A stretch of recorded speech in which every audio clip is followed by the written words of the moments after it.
Keep talking. They can't see the things I'm doing. We're on live right now, too. Oh. Welcome to, what is this show called, Rip? Wrestling with Rip Rogers, or Ask Rip Rogers Live, or Wrestling with Rip Rogers. Something like that. I don't even have the lights set up. I got the glare lights on. I don't have anything ready for today. It's going to be the greatest show ever, Rip. Don't have the music ready. You don't even have a microphone anywhere close to where you're at. I mean, nowhere. Do a little head bob anywhere. Probably going to be the worst show.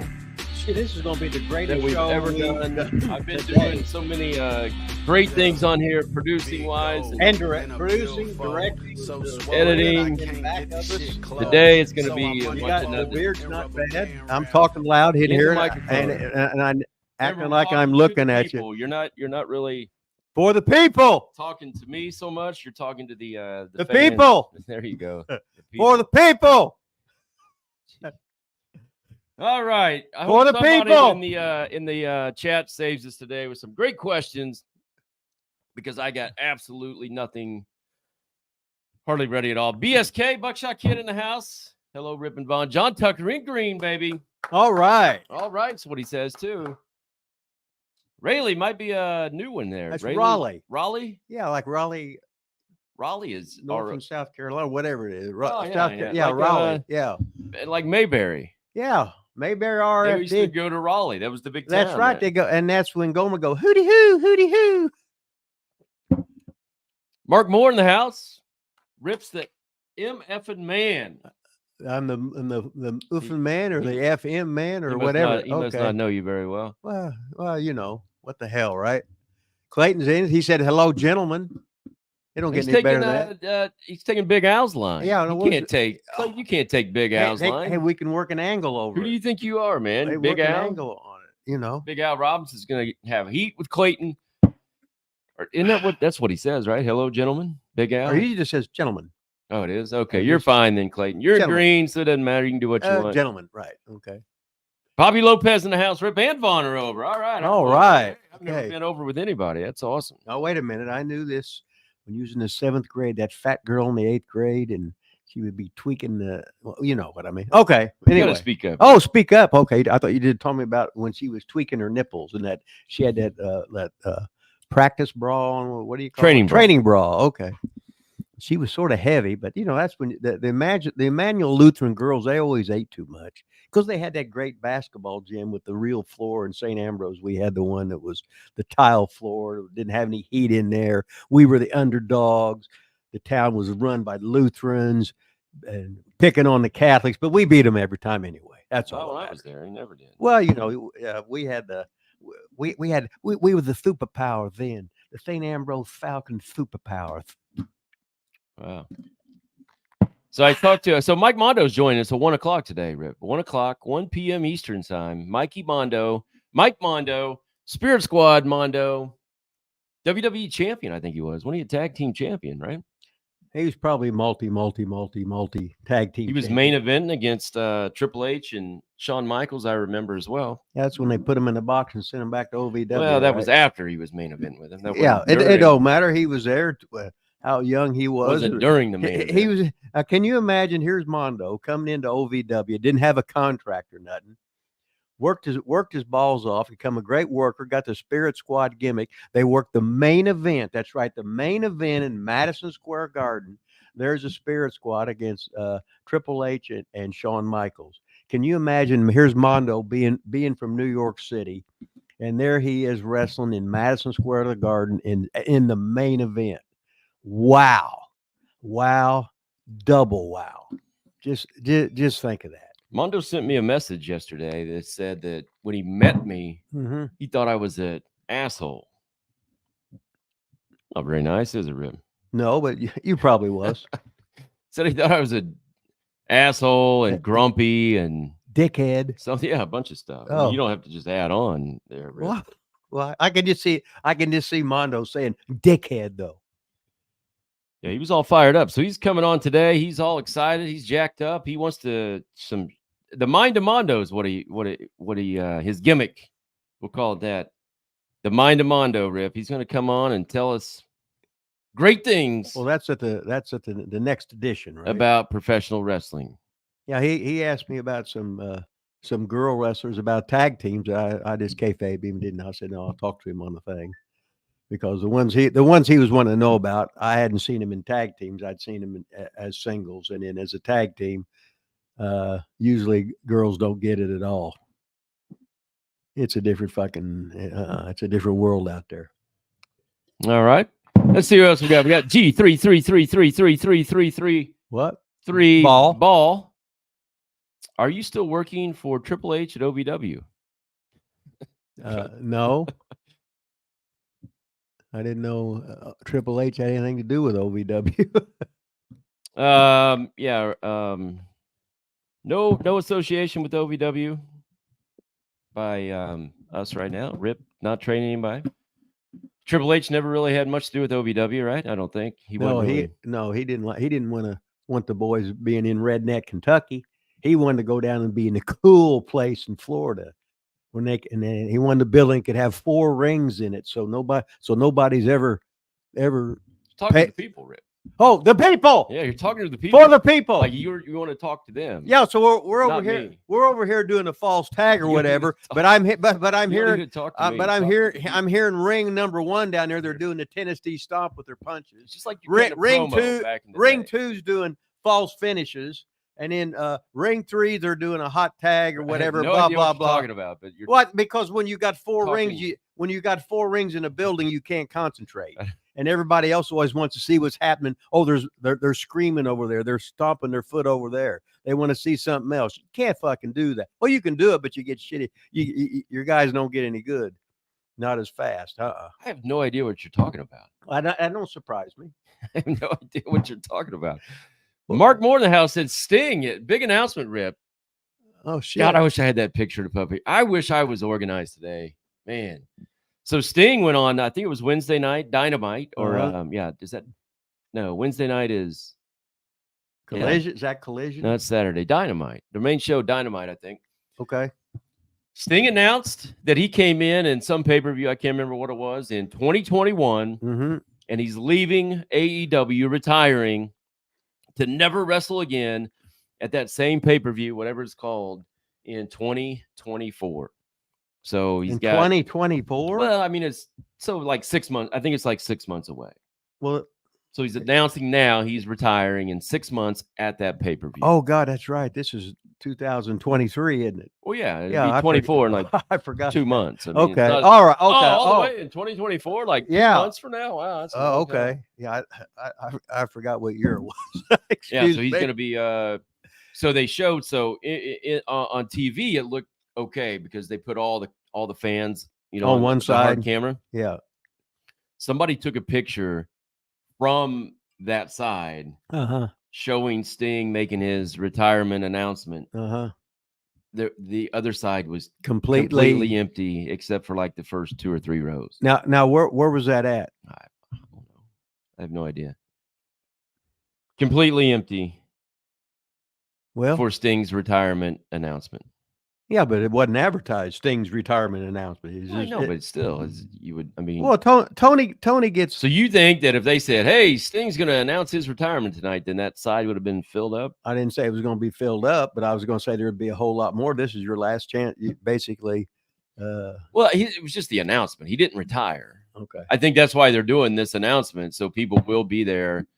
Hopefully, with the day he retires, and I personally think, and I've seen other people say the same thing, that if they were smart, this would be a 6 month. Yeah, it'd be like the Sting's farewell tour. Gonna do that this whole I hope. What do you put it? Some little story on Instagram before you got here. Now you got to get all your notifications.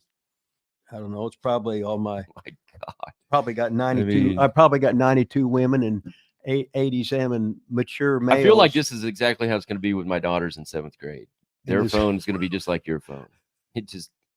I don't. It's going to be awesome, right? I don't understand how. Well, you can't. A 69-year-old man just has no ding, ding, ding, ding. Well, I'm ding, hot. Ding, I'm in ding, demand. Ding, excuse me. Ding, ding, and you just can't. Wait a minute. Just turn the volume off during the show. I don't understand. Volume. What are you going to keep just checking? I could tell. I could tell. Turn the volume. his head. Well, that's shoot. Oh, and now you're going to probably show me if Von Lila's chopping the what's his face, Randy, the Turbo, and Floyd. Hey, let's put a plug in for those T-shirts. Hey, ProWrestlingTees.com. Let's get a Hustler Rip Rogers TV or T-shirt, or a Wrestling with the Rip Rogers T-shirt. How about that? Yeah, something like that. And then go right to Amazon and get the book. Hey, I'm not there yet. Come on, you gotta understand how this works, Rip. The T-shirt thing's on. You plug the T-shirt. You didn't even say ProWrestlingTees.com. I didn't. What did I say? You said you went right to the book. Oh, which is next. Then I put the book thing up. Then you say, "Hey, Rip's book." Well, I didn't know he was going to do that. Well, I've done it the last 3 weeks. Well, I know, but you don't want to be like Tony Khan and do the same thing every time. Sure, I do. Then I'm going to do Starcade. Oh, you got to do Starcade. Starcade does our music. Intro, outro. Go to Starcade. Them Starcade boys on YouTube. I got to see that Mocha, baby. Mocha. And last week's interview, I'm going to tell you, it's gotten some pretty good numbers so far. We still need people to go out there. This says live today. That's wrong. But go on our YouTube channel. Check out the live from last week. It's got about 1,000 views on it. And then some other things on there, too. So go check out Haley J from OVW, the Netflix series Wrestlers. She was on here with a great story about meeting Rip Rogers last week. If you missed it, go check it out. Rip, what were your first words to or about Haley J? What did she say? I was asking who this young woman was, but I called her, it wasn't a young woman. It rhymed with poor. It started with a WH. It could be a ooer, sort of ooer, poor, you know what I mean. Always great meeting somebody and asking who the hooer is. And we can't go without Opinion Haver. Right there, baby. Top left. Opinion Haver. And we got the Army of One. The Army of One. No, Army of Two. There's two. And then we got Big Al. Big Al Barone, baby. And ass in the what was he? Alaskan Assassin. And then that was Hog Wild. I couldn't remember his name. God, I remember that one time. Hog Wild, baby. I was going to open the door to get in, and Hog Wild come running out of there like he'd been in there doing something. I think he was living there. Is that what it was? Yeah. Oh, not bad. Hell, I remember Jason Lee used to live at the old building. There's a couple guys lived at it, and they just trained and hung out, and what the hell, right? Yeah. So, shoot. BSK, we talked about it last week. BSK wants to know if you found any fat women yet, Rip. Remember, we're going to get you hooked up with a fat woman. You said you've never been with a fat woman before. Well, so we're going to get that going. You got any leads on that? Not yet. No. Been with some fat young boys, but never a fat young woman. And then can that be a mocha? A fat? I mean, it could be. Oh, okay. Well, let's go with that. Clinton says, "Is Rip's OnlyFans page up yet? My wife is really hot for the masked grandpa." Hey, Clayton, you're over with me. I'll have to let you. Maybe he can be my manager and get it all set up for me, and then we'll just talking that thing right there in the microphone. I was looking at you hung the pictures on the wall. They were all. Pretend it's not me and you having a conversation. Pretend you're having a conversation with the people out there. Oh, the people for the people. Talking to the people. For the who? Like the for the people. To the people out there, like you're cutting a promo. For the people. Like you're getting ready to kick somebody's ass. I'm gonna kick your ass. Down here, out of the screen, talking sideways to me out of the microphone. Okay. We've been doing this for. Wow. I mean, once a week. Hey, what's next Friday? What special day is that? What special day is what?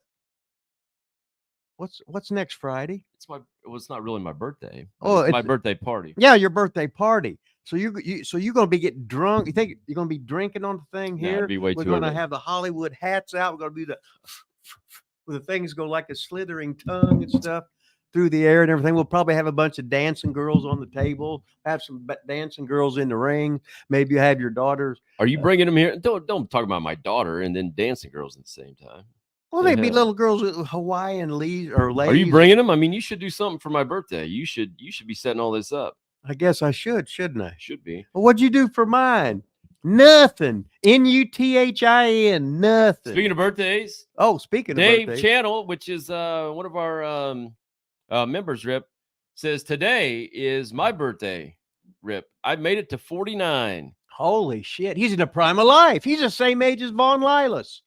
Well, he just turned 49. I'll be. Well, you're turning both 50 49 right now, we're so you're both briefly the same 49. age. So you're sort of like brothers attached at the hip.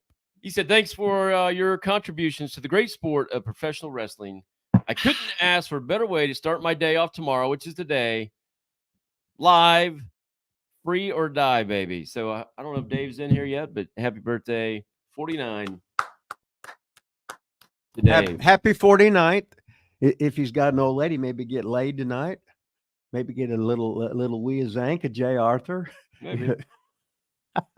Visvek said, besides Jack Pfeffer, was Dick the Bruiser the first to break kayfabe to state athletic commissions? I don't think so. A lot of states didn't even have Did Indiana have one back then? They didn't have one when I wrestled. Oh yeah, they used to have the athletic commissions. And Bruiser, you had to get, in Indiana, you had to give like if you drew $50,000, you paid 10% of the gross for basically no reason. As 50%? No, 10% that you would pay. If I was gonna say, if you drew 50 grand, you'd have to pay $5,000 to the Indiana State Athletic Commission for basically sending a representative there to make sure you had a license. So what happened to the Indiana Commission? Bruiser took him to court saying he said, no, they don't tax the Pacers and they don't tax the Colts or the Indianapolis Indians. So I don't think the Colts were there in the 60s or whatever. I know, but in the late 70s. Well, they weren't there then either. When the Colts come in? 84. Okay, well, whatever the hell it was. G333333333 ball says, you ever put Sting over, Rip? No, he beat Sting. What the hell kind of question is that? Is this like you beating John Cena in Muncie, Indiana? And then I still don't like the way you threw the coach in there, him arm wrestling me as a ringer. You didn't tell me that he did 120-pound dumbbell curls with his right arm. You never told me that. Here I was just doing the concentrations with the 75s, and then he like sandbagged. He said, I think he could have beat me in about 5 seconds, I think, and you made me look stupid. I sent it to him, and he showed he's the conditioning weight training teacher at the school that he coaches football still today. So he showed it to all his students. So we got him over. Oh, he should send some money to. No, actually, he wanted money. He said for us showing it on here, he wants his residuals. Well, just keep it low key then, and we'll just do it for free then. Okay. Stephen Key says, "Sorry, I can't listen for long. I'm on my lunch break." Well, he just eat longer. Rip should wear a vest for these live streams. A vest? What's that mean? Not a T-shirt? I went to an AEW show in Nashville at the I can't even say Municipal Auditorium. Municipal Auditorium, and it was half empty. That's not surprising. Do you think Tony Khan will ever start going to smaller venues, Rip? It'd probably be a good idea. Good idea, yeah. But do you think he will? Is the question? Well, that was like WCW didn't want to.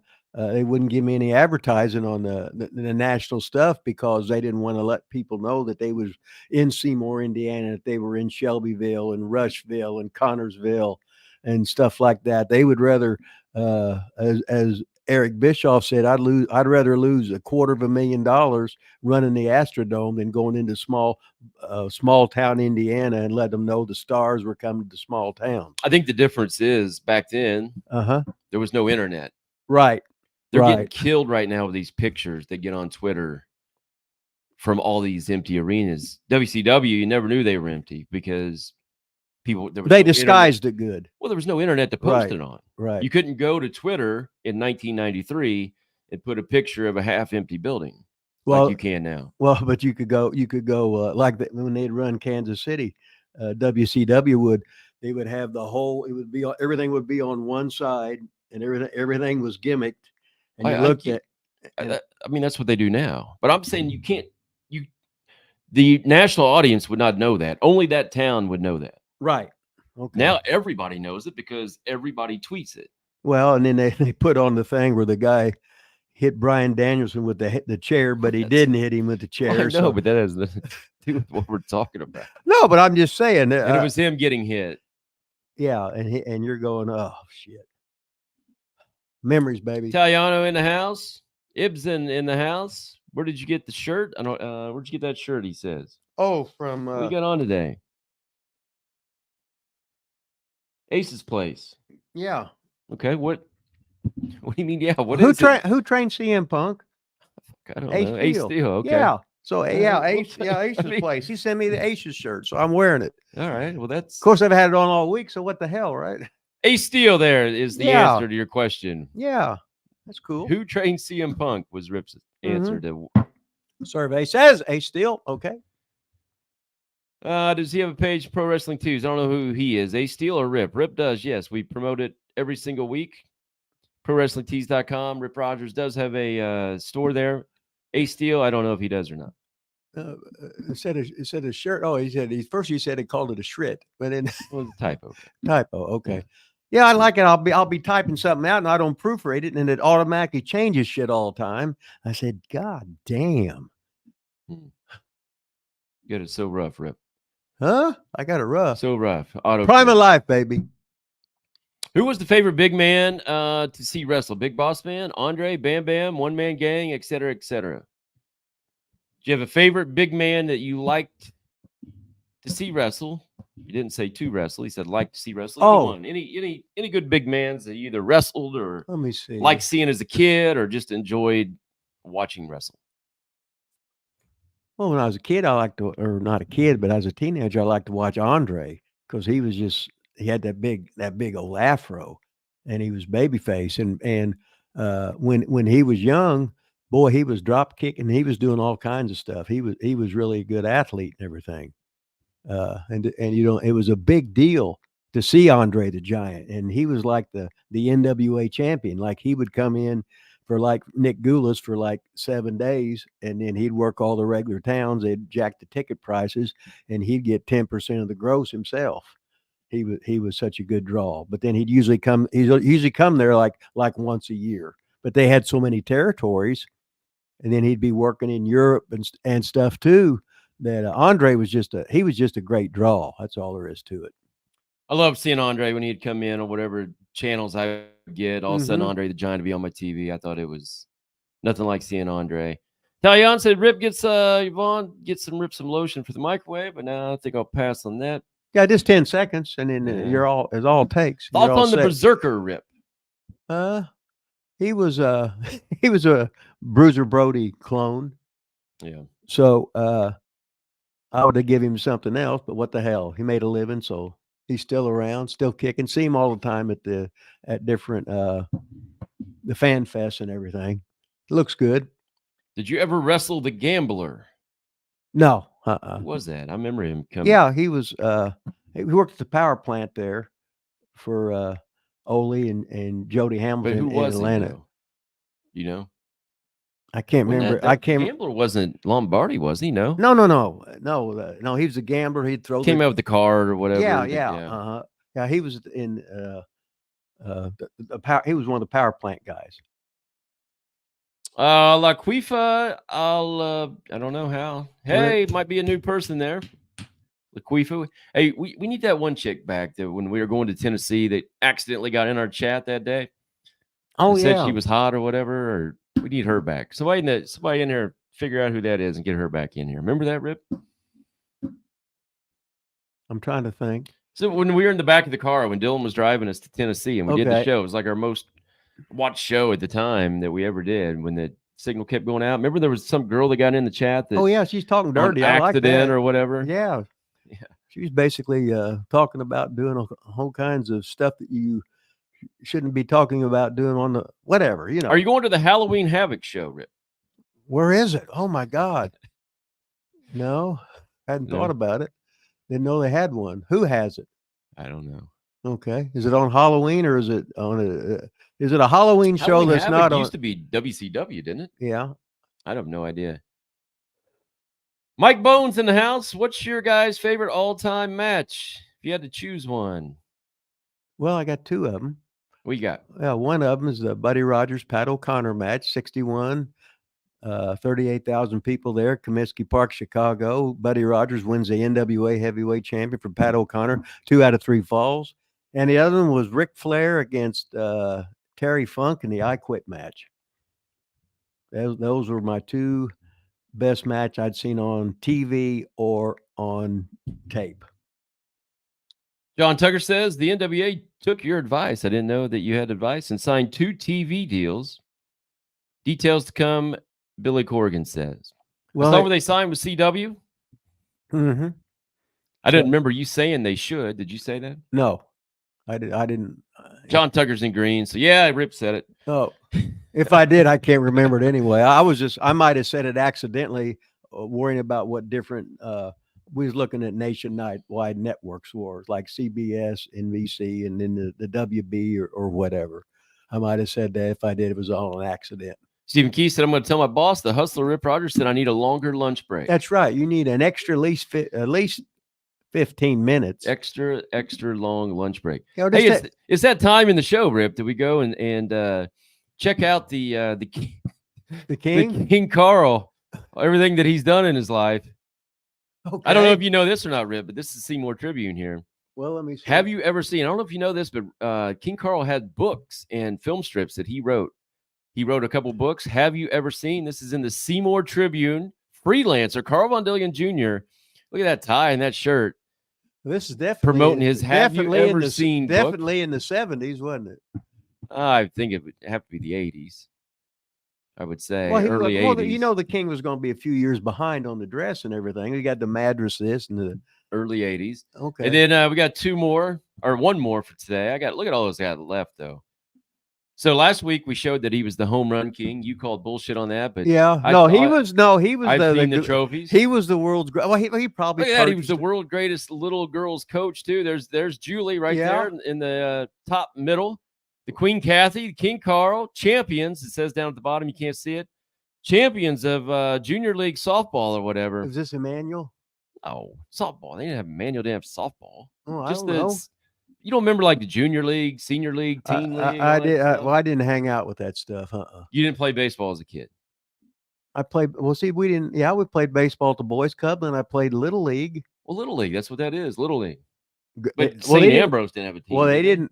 Well, they didn't have. There wasn't no girls' baseball teams. Well, it's softball. It's not baseball. Well, there wasn't no girls. There wasn't no girls' softball teams either. All right, let's go boys though. You didn't have like Emmanuel versus St. Ambrose in baseball, did you? We didn't anyway. No, and we didn't have it in softball either. Okay. No, we played softball slow pitch at the boys' club. That's all we had. Oh, gee, Christmas. All right, I wanted you to do a little thing on this here, Rip. Very little. Okay. Yeah, it's always very little. I can't ever clip anything together. It's like 2 minutes. I got to put 18 things together just to get one clip to chop up on YouTube. How about this? Tell us about this picture. Well, there's Curly Neal. Okay, there's me, there's fucking Curly Neal, and there's goddamn fucking Romer. And Romer can still spin that ball on his finger. So since he's the world's greatest boxing and wrestling photographer, he's also, and then Romer says, well, I'm gonna get a picture taken. So there was me, there was Curly, and there was Romer, and it don't get any better than that. Well, what's the story behind it? You didn't just just went to, hey, the Romer, let's go to a Globetrotter game and get our picture taken. I mean, there's no story. I thought you once played against the Globetrotters. And Big Al Sloan did from Seymour, and so did Max Beaker. Here, not just say, "Hey, there's Romer and me." Okay, the ball. Okay. That's it. What story? Okay, one of my good friends in high school was Richard Grow, and he's still got the record for getting 30 rebounds in a game, but he played for the Washington Generals. He had a 10-year career with the Globetrotters. Between playing for the Washington Generals, and he became a referee. So he was guarding Meadowlark Lemon, and he'd get to officiating, and he'd always call the ticky fouls on Meadowlark just to get him wound up. But Richard Grow, he would get local Seymour boys like me, Max Seifker, and Big Al Sloan. When he would come to town, they get to play on the Washington Generals. So I remember I was on TV with ICW all the time. I was a big celebrity out there playing with when the Globetrotters came to town, and I was dogging Curly, and then Robert Babyface Page, the 7-foot center, he come out with a big boxing glove and knocked me out in Rupp Arena with the big windmill punch with the big old boxing glove. So that's what that was all about. So, see, just memories, baby. All the shit. I don't know why you can't just go into that story like right away instead of just saying, "There's me and Romer." Well, what the hell, right? I didn't know if you wanted to go and take a 30-minute Well, segment. that's why I put it up there. Okay. Well, I thought you was doing it just to cover because you got Mondo coming in. You had to tell the stories without all the king. And then there's Julie, my sister, who still has the record for the most points at Butler University, and how she was a big shot coach and did this and that, and putting your family over with your mother's cookies or turkey sandwiches or whatever the hell it was, and the king's still shaking his head. Then you didn't even say nothing about 6'12" chili either. Oh my god. Oh, let's see. We don't talk wrestling. Oh, we still got to talk. We got a whole lot of people. That's all you worry about is this damn chat. Well, the guys come on here. Well, we like to talk about other things too. I mean, there's other parts of the show. Well, like that nice picture of the Globetrotters to talk about. Well, I guess that was pretty neat, wasn't it? Well, yeah. I mean, I know what I was gonna say. The great picture we saw talking about with superstar Billy Graham with all the autographs and that. How do we put up a big auction thing where somebody can get that picture? Then we can take all that money and put it back into the company here. If not, line our pockets with gold. I don't think you're going to put anything back into the company, but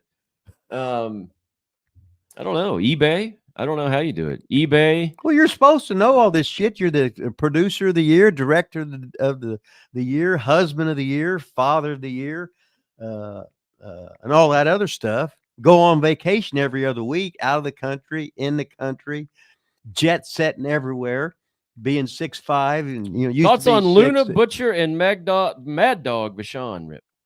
They all got the French Canadian accent. How was that?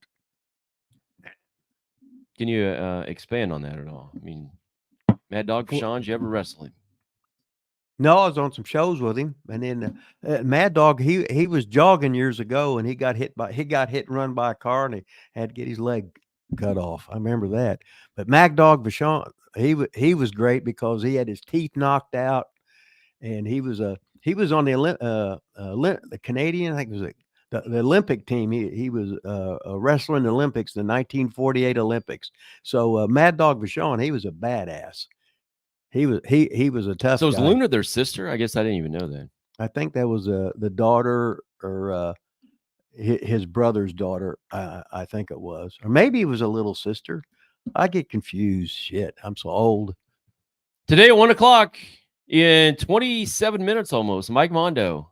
There he is as the coach at the Performance Center. Mike Mondo is going to be joining the show 1 Eastern. Mike Mondo wants to take all your wrestling questions. So if you have any questions, get ready for Mondo at the 1:00 hour, 1 Eastern. You think we'll be on time, or we usually break down? We're on here. We're not going to go anywhere, so we'll have to be on time because we'll still be here. You think he'll call in with the big Zoom call, whatever it is? It's not a Zoom. Or it just pops in or whatever. It'll be just, if you remember last week, it'll be the same thing as last week. Remember last week? Haley J's little thing I can't remember. Showed up right here, and then I just let her in. I can't remember 10 minutes ago. Who had a better van, you or the Fantastics? What's that? Who had a better van, you or the Fantastics? A van? Yeah. Did the Fantastics have a van? I don't think so. So obviously I had the better van. I had all the cool guys in there. Let's see, I had the 2 big captain's chairs, the 2 in the back. Then you could put 3 more in the back there because I always had my dog traveling with me too, Snuggles. Could Poffo be just as over as Savage was? I guess he means Lanny. He had it all. Mark Moore wants to know. Well, if all he had to do was get the push that Randy got, and he would have been just as good in his own way. Lanny was 20 years ahead of everybody doing moonsaults. He called it the sky drop is what he was calling, doing all these flips, had the best punch in the business, good looking baby face. He was just he was good. Of course, they were second generation wrestlers.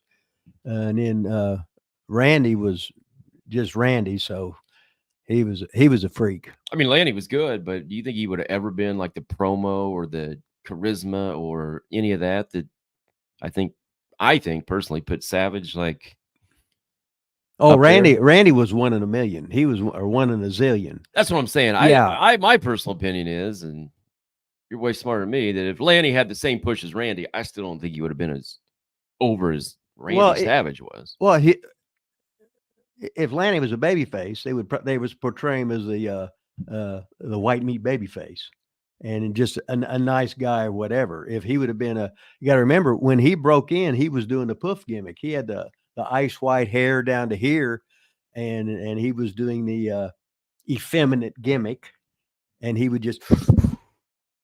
And he was all show business then. Right, but I'm saying if he got a push in the WWF at the time. No, he wouldn't have been over as Randy because there was this. You broke the mold on Randy. Randy could take something no matter what it was and turn it into something special. Randy was just so good. And when we was in ICW, he was the booker. He did the producing. He did the directing. He did all the. He was involved in everything. And I'd be making the trips with him, and he'd pull his book out, and he said, "Okay, this is what we're doing. This TV's playing. This one's on a 4-week delay. Here's what we're going to be doing 4 weeks later on these certain markets," and then flip up about 6 months ahead, and he goes, "This is what you're going to be doing 6 months from now." That's how organized Randy was, but he was a National Honor Society guy. Really, he wasn't all there in the head. He was totally a nutcase. The only guy when he was going to Downers Grove High and he was the quarterback, he was the only guy that actually got in a fight with one of his teammates in the huddle. So that way he said, that was good. So the good thing about Randy, he'd fight you for no reason. There you go. Did you have a favorite match against Lanny Poffo? Probably one where I got my head shaved, because that was fun. The Eye of the Tiger match. Yeah, that was it. Tell you on, if you haven't checked it out, I got a bunch of Eye of the Tiger videos, promos, all that kind of stuff on our channel.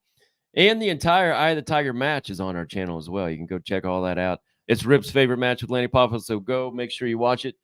Also, I found yesterday, you'd cut a promo after that match, not directly after in the ring, but it was like I don't know, backstage, locker room somewhere with the shaved head. And you were talking about, I couldn't really hear it because it was on the little thing, but it was something about you were going to come back better and strong. Did you ever turn babyface there, or what happened after that? No. Never? No, I didn't turn babyface. It sounded like a babyface promo. Well, probably was.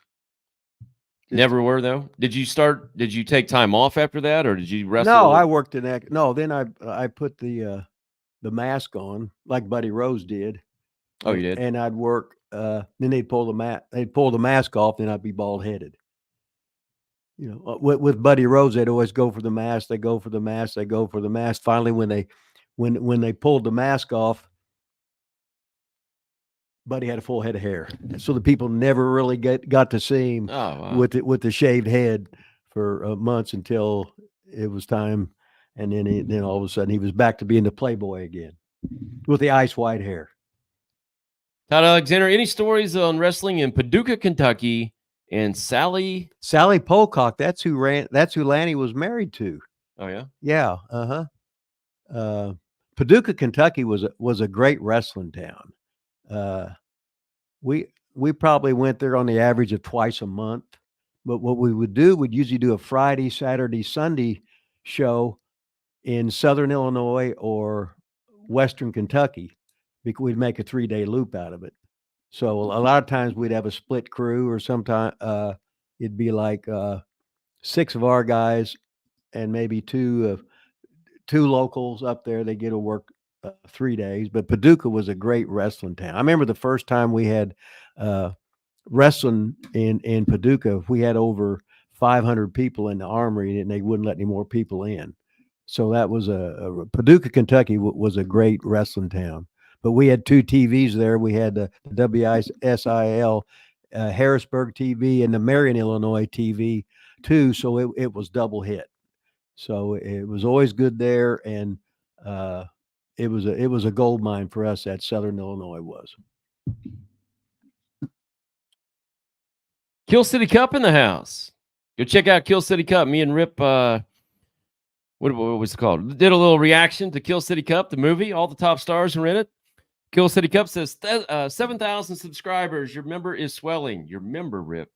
He says your member is swelling. Well, you know, all I gotta do is show a 7,000. We did finally cross the 7,000 mark. Next is 8, baby. Then 9. Then 10. That's right. It wouldn't get any better than that.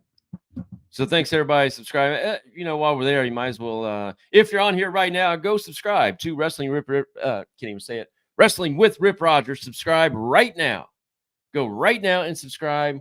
Turn your notifications on. All that good stuff, so you know when our videos come out. Speaking of videos, right now, Rip, it looks like for everybody out here watching, it looks like every Tuesday, Thursday, and Sunday, it's 7 o'clock. It's kind of the setup I've got going now. Tuesday, Thursday, Sunday, 7 o'clock. I'll have like 3-ish videos posted on our YouTube channel. You got to do all the work, so that's great. I'll just say, okay, that's fantastic, greatest ever. Then you got to do all the work. Correct. Tuesday, Thursday, Sunday, 7 o'clock. Hey, we got our first super chat of the day. Thanks, John Tucker. John Tucker's not only in green, but he also does super chats, which is the, we only need $3 more for Rip now to get Taco Bell today. No, wait a minute. No. Because they took the $5 deal out. Assholes. I ain't been back since. No, assholes. Who owns the rights to ICW? I think WWE bought it recently, is what I thought I read on the internet. I don't know. I think they bought the library, is what I think I read, but they're not doing anything with it for whatever reason. They just sit on this shit and they don't even put it. Well, a lot of times they would buy that stuff and then just not use it until they wanted to, had to, or whatever, I guess. Won't swear to it, but I think WWE recently purchased it. I could be. Well, good. That means I'll get some extra exposure. No, it's bad because we got all their shit on our channel. Oh, okay. It's awful for us. Okay. Well, that's like one of the only things I can put on here that doesn't get dinged. Oh, everything gets dinged. Well, not ICW. Right? That's what I'm saying. Oh, okay. Hey, we got another super chat. Kill City Cup. Peace. Thank you for supporting. Heck yeah, go to Kill City Cup. I think they're on Facebook, on YouTube. Check out the movie. I think they're coming out with another movie, maybe a third movie. Well, they need you like with Starcade in there with the song, and maybe you can get in there and hit people. Maybe you can be another giant with the Ricky Morton hair and. Heck yeah, I'll be in there. If you guys throw some fire, whatever. He had asked me about doing some stuff before. I don't know whatever happened to it. But listen, man, if you ever need music, Kill City Cup, we're gonna have like a little dating game here. If you ever need music for anything that you guys do, Kill City Cup, go to Starcade. Them Starcade boys on YouTube. Or if you want their information, I give it to you. But they can hook you up with any kind of hot mocha, cool rap, wrestling, rock, hot mocha, hot mocha music. So good. And hot mocha. Let's see here. Were you on the show the night Bill Dundee's penis almost killed Jonesboro, Arkansas? Lady saw him in the shower, then ran through the building screaming, Bill Dundee is a small. Well, hell, if Bill's seen her in the shower, he might not come out there yelling, this girl's got a stinky you-know-what, or her Let's just stick to the question. Her breasts were dragging the floor. Whatever. No, I was not there. Let's try sticking to the question. Okay, was you on the show that night? No, I was not. Yeah. So nobody, everybody was in the town knows that Bill Dundee's got a huge hammer. I mean, small, whatever. She could have been lying. Yeah, maybe it's just a rib. Yeah. Maybe Bill paid her a little extra money on the side to say that, so everybody wanting to investigate it and find out. Don't know. Laquifa says, got any good upside down doggy ring rat stories with Lanny? Yeah. Any that you can tell? No. Just we had I guess the thing with me and Brute Burchard in the back when we had a rat there and Lanny was supposed to be driving. He just turned around staring. No, Randy was driving. That's right. And he was just staring at it. And the rat was when I had the straight and I was the right hand and Brute Burchard had the left hand. And then we was having to see who could snabits first. Then all of a sudden with Brute Burchard, that's when she was giving the J. Arthur up and down with the right hand with the lotion. Well, with the lotion, she's just using spit. All right, good question. But he had the crooked. I wasn't going boop boop boop boop. Great question. Yeah, it was a great question. All right, so I'm gonna put this on here. See, I had the same shirt on. This was last Friday night. Still haven't changed shirts? Right. No, I washed it, but didn't change it. If I get this to play, so Rip Rogers was out with his son, his favorite son, Dylan Bostic. Romer's on the side here. Romer's on the side. We're in Rushville at Dylan's dad's bar. When's the last time you think you drank a beer? It was when I was 18 years old. Oh, you didn't. 51 you didn't years stick ago. To 21, huh? No, it was like bootleg or something. So we got here. What would that be? All right, we gotta do the cheers. Hold on. Cheers. Cheers, Romeo over there. Yeah, Romeo over here.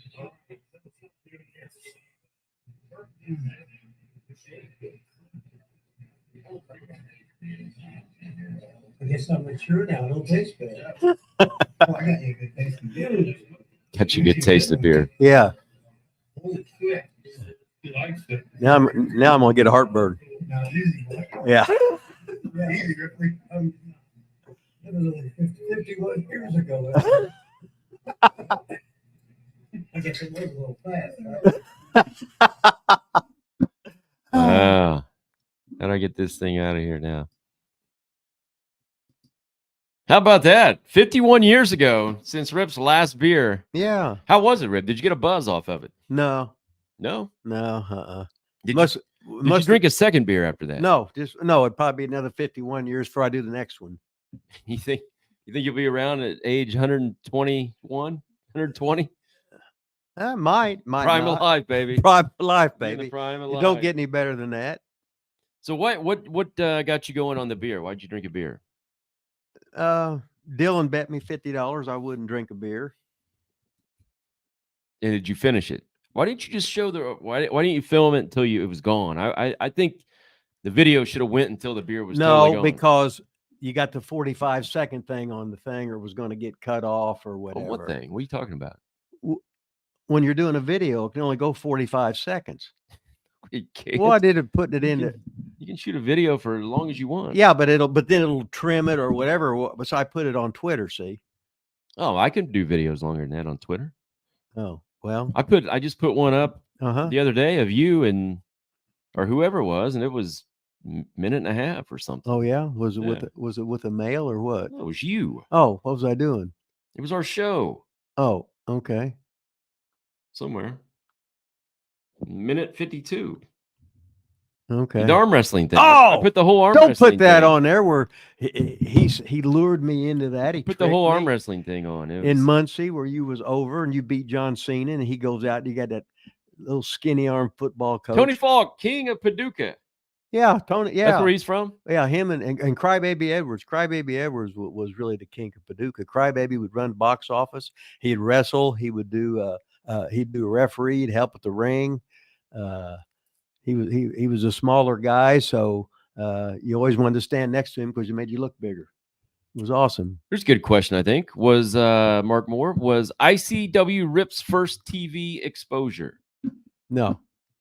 No, I worked TV for Nick Goulas. I worked TV for the Sheik. I worked TV for Dick the Bruiser. I worked TV. All before ICW? Yes, I worked TV for WWF. I worked TV for Bob Geigel. I worked TV for Sam Muchnick in Wrestling from the Chase. I worked TV for, did I say WWF, for Vince Sr. And some other places. So that wasn't my first time. Wasn't my first county fair for doing TV. I was the shits. I was total shits then, but wasn't. But that's about. You were already a star. Yeah, what the hell, right? Todd Alexander, Channel 25 from Evansville, Indiana, showed ICW Saturday nights at midnight. That's right. Great memories. My wife's from Evansville. She wasn't born yet, though, when you were wrestling down there in Evansville, I'm sure. I wonder if she could have been. Her mom was. She went to all the shows. Hope she's not listening right now. I wondered if I impregnated her mother, and if your wife is really my get paid long limousine. I'm not sure what that means. Kill City Cup. G333333. I used to work with John Tucker in Beckley, West Virginia. Is this the same one? Hey, we got to. Oh, he said no. I guess we're behind. Hey, John Tucker. Speaking of John Tucker, look at this, man. I don't know how to. Let's see. There we go. Ooh, it's a paid question, Rip. I think we just froze up too, or something. We froze up. Oh no. Okay. Yeah. Oh, I think we froze up, but we're back. no. All right. I opened my mouth. Paid question. I don't even know who this is. Do you have any Okay. thoughts on Hayabusa? Hayabusa? Do you know Hayabusa? Hayabusa? Don't know what it is. Is that a guy? Is that a I would say it's a Japanese wrestler. Okay. Would be my guess. No, I don't know. Man, I hate for John to waste $2. Yeah, we're okay. Oh, Hayabu. Oh, I remember now. He's a great He's the world's great. He's number 3 in the world ever. Number 4, because you got Bob ahead of him, Inoki in front of him, and Ricky Dozen, and then after that, it's Hayabushi. How's that? So that's a $2 question, baby. You couldn't get a better answer than that.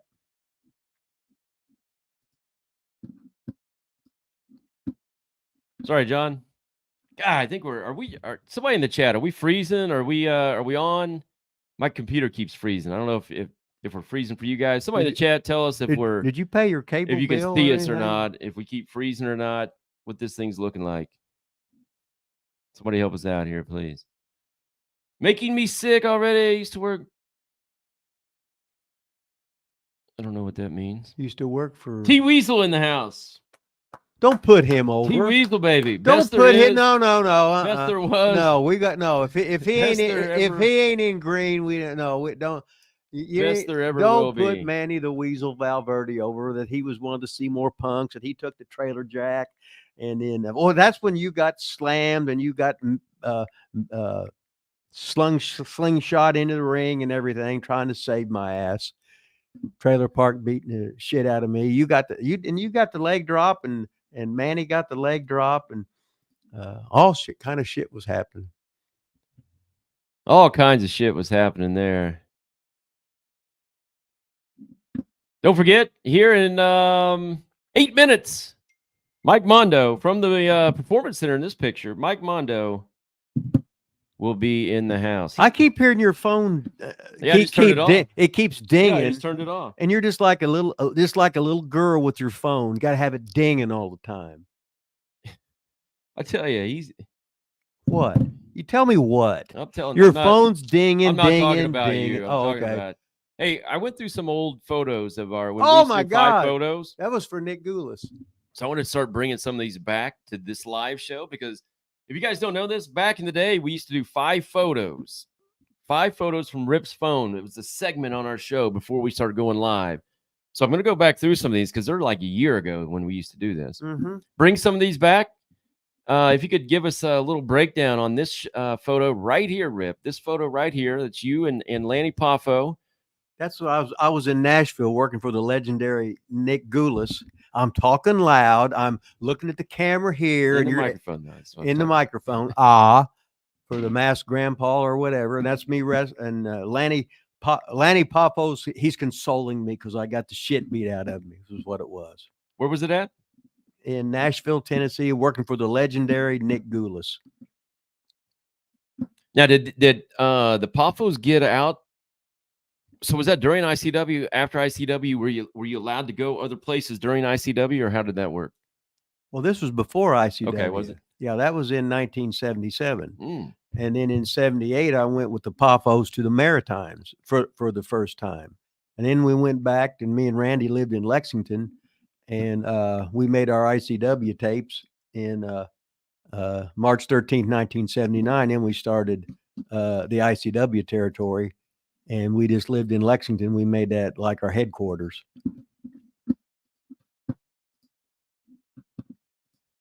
Got it. Get back to the chat here. I'm trying to. But I got any more questions? I need some more questions here. Says, let's see. Here we go. This is who. Hayabushi's story is one of the most inspiring in all professional wrestling. I guess we'll have to check it out. We're just not familiar. What was Rip's bench press in the prime of life, baby? Oh, I never was a good bench presser because I tore my rotary cuff and had it torn for years. It hurt to do a whole bunch of stuff. So I learned to train light and train fast because of my body, my shoulders, shoulder was messed up. My elbow was messed up. Broke my arm, didn't get fixed. Broke my fingers, didn't get fixed. So, because it costs money to go to the doctor all the time. So I just didn't go. So before all that, do you have any idea what one of your best bench presses ever was? College, let's say, high school, any time, any place, anywhere. Top bench press. No, I think like I know right now my best I ever did was 315 5 times ever. You got 315 5 times? Oh hell, I couldn't have done that. Yep. Oh, I couldn't have done that because I was after my divorce, and when I was living in Seymour by myself, going out to that gym, and wow, that's all I did. I see the Steel Man out there all the time. Mm-hmm. Kelly Isley out there all the time. Kelly the King Isley. Me and Isley and Steel Man. I would get home from work and just go there and hang out. It's kind of like you back in the day at Crossroads. I'd just hang out there all night. That's I didn't get any better. Pretty much all I did. Yeah. Hey, I wanted to share this here. I think I'm sharing it. Maybe. There we go. Vito Andretti's when he's got some tough times going. He was an OVW wrestler. One of the OVW originals. He is actually been a really hard worker and got himself back in shape. I think he lost like 100 pounds or something more than that. I should know, but yeah, Vito Andretti's had a toe amputated. He's had some troubles. So there's a GoFundMe for him.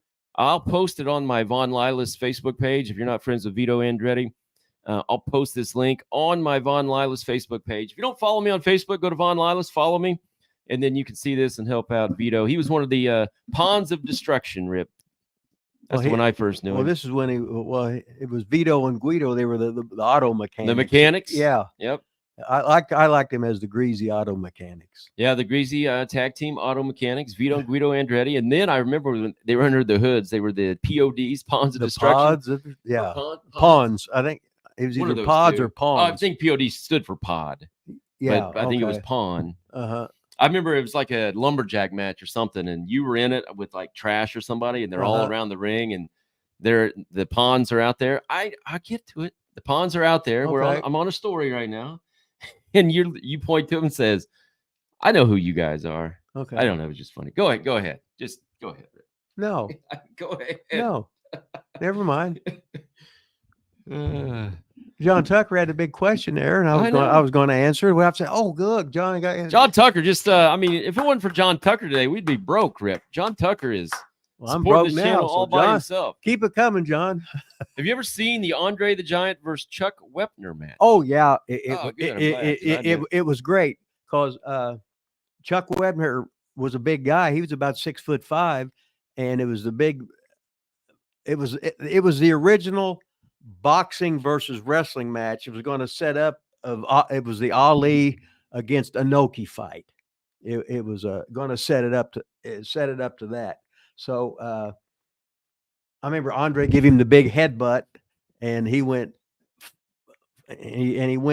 outside, and then he was trying to get back in the ring, and one of Andre's handlers, you could see him hold him down so he didn't get back in the ring.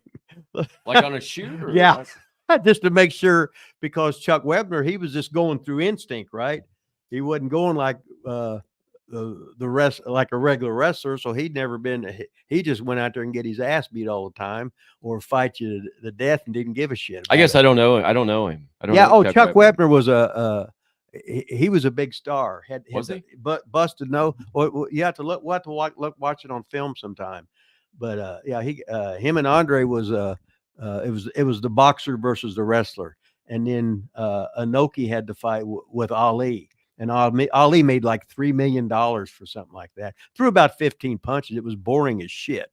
I remember sitting there in the pay-per-view, watch it, and I can't remember if I watched it in Louisville or Indianapolis, because some of them had all the match. Because I remember that's when I seen the Jack Briscoe Dory Funk match. I never seen them. They had a half-hour draw. And I said, man, I never seen anybody that good, because I was from Bruiser's territory and I could see that. But then I watched the great Dory Funk Jr., who was NWA champion of the world, and Jack Briscoe. Holy shit. And he was a former NWA. He had 2 champions or guys. And it was I just couldn't believe how good the wrestling was, because all I was stuck to seeing was Dick the Bruiser, because that was my main TV market of what I grew up watching. It was like night and day. These guys were so good. I'm saying, holy shit. I don't think I could ever be that good. And I was right about that. So back to the question, Chuck Wepner match. How did it end then? So you said they held him back. I was telling Andre headbutt him. Yeah, but and he went to the floor. So Chuck went to the floor. Yeah, Chuck went to the floor. I thought you said Andre went to the floor. I probably did, but no, Andre hit him with the big headbutt, and he fell to the floor, and he was getting counted out. And one of Andre's handlers, it looked like he was trying to help him into the ring, but he was holding him down so that Andre won by count out or whatever. So you think he was really trying to get back in the ring, like for real? Yeah, but he wasn't supposed to. Well, I don't know. I wasn't there, and I wasn't smart, so I didn't know. But that's when then Ali fought Inoki, and it was what a farce it was. It really hurt wrestling because it looked like Ali was fighting Inoki, and Inoki was like was one of the wrestling gods of Japan, and Inoki looked like he was scared to death of Ali, and he went in, and it looked like when he come out like slid and tried to kick Ali, then he laid there on his back the whole time like a big pussy. I think I saw some of that, and would just like kick at Ali's legs, and Ali just turned it into a fart. He was just laughing, threw probably 15 punches the whole, and I just sat there going, I got screwed on this son of a bitch. It was definitely a conflict of spots. Ali wasn't gonna let Inoki grab him, but Inoki wasn't going to let Ali knock him out either, because they both had these big egos and everything. But Ali made $3 million, so what the hell? So how did you see a match at that time like that? Was there pay-per-view? It was it was called closed circuit then. So like you go to a big movie theater, like we was going to the drive-in theater in Seymour, and it would be like a big movie. And in like one of the places I went to a couple of them, and some of them would have live matches, and then all of a sudden on the big screen there they would have whatever the main event was, and you'd watch that on the closed circuit, which is like a big movie screen and everything. That's awesome. It was for. Looks like Mike Mondo's late.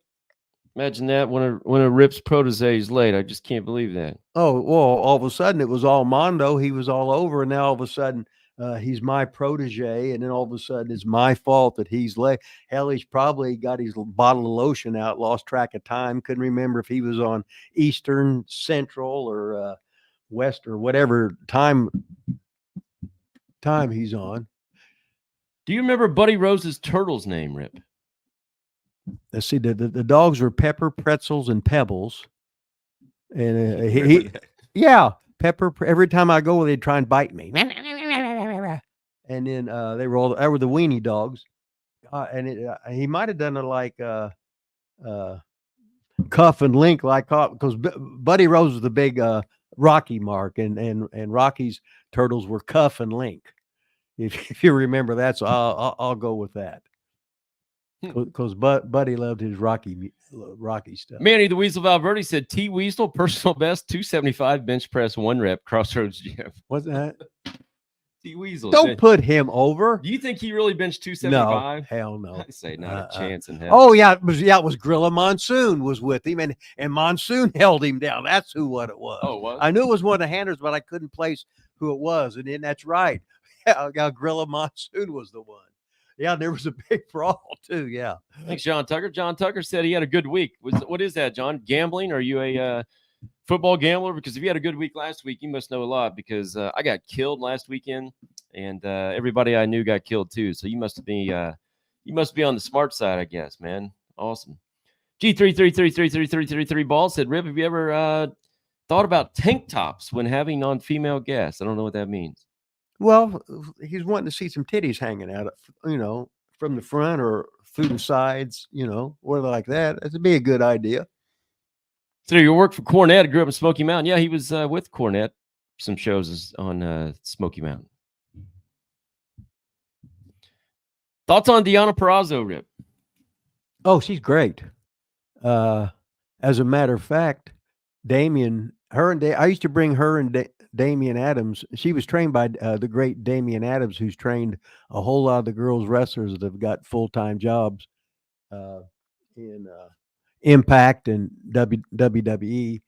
And I remember Deanna's big thing was to get into WWE, and then she was there, and then they treated her like basically a goof because hell, she was better than the guy. She would work our Broadways with Damian Adams, and then when we went to Mike Mondo, who's going to be on here pretty soon, we went to New York City and worked, and she never been in the ring with Mondo, just met him, and she had an hour match with him. Deanna Purrazzo's great.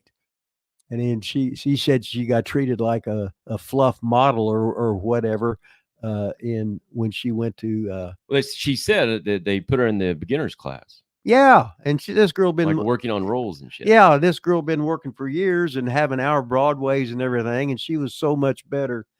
A lot of times you go in where the stars where they're at, and you're better than the stars, and you go, oh God. Hey, Steve, I don't know how familiar you are with our channel, but we have an interview with Deanna Purrazzo on our channel. So go check it out. Look it up on our channel. It was a good interview. She was great. All right, he's finally on here. Late, Rip. Your protege's late. Oh, he's always my protege when he's late. Better late than never, I guess. But well, he's probably was getting himself a J. Arthur, had the lotion out, and then was just finally got his big snake with poop, and then he's here. Now he's wanting to say, "Oh, yeah, I'm here. I got caught in traffic." But no, he's pro wrestling legend, WWE champion, ROH, OVW. He's done it all. Been there, done that.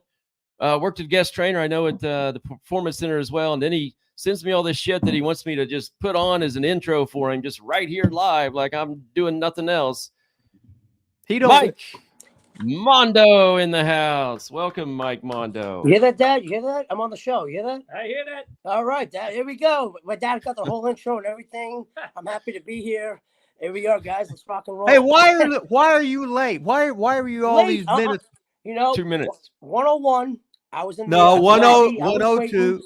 I little, I sent little Von Lilas a little timeline. Maybe you can help me lead through it, but we're live. So we can't do that, but that's okay because we're live, bro. We do a live show here every Friday at noon. We're live. So every Friday at noon, but sometimes it's 1. We can't just take requests on the fly to put all your shit on. What Mondo thinks he's look at Mondo. It's the Mike Mondo show. Yeah, he just because he was in his early 20s, going to Madison Square Garden, working in the main event against Triple H and Shawn Michaels, the Spirit Squad. He was a big badass. He was a great pro. He was one of the greatest technical wrestlers in the world. And there he was in his hometown in main event, Madison Square Garden. Now he comes in here acting like he's a big shot, and he was about 90 seconds late. About 90 seconds late, but he's dialing the phone like a little bitch. I know. Yeah, he had to have his phone out, didn't he? I'm going to change this thing to Mike Mondo show. Just the Mike Mondo show. Just put this on and put that on and this and that.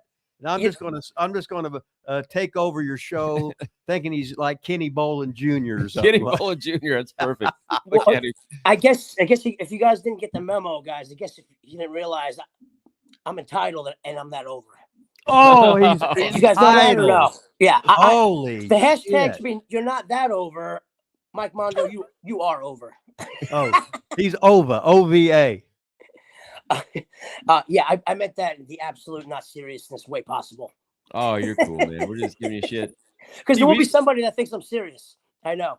Look at this, Rip. Manny the Weasel said he won $1,400 last week. Then why are you not in green? Yeah. You should be in green. You should be doing super chat questions. You should be helping out your old buddy Rip Rogers if you won $1,400 last week in college and NFL betting. Hell yeah. He's also said we were freezing, so internet's a little shaky today, but I think we're still good. Charles Alford in the house, man. The hammer. The hammer's in the house. Hammer. We had a stereo hammer yell out.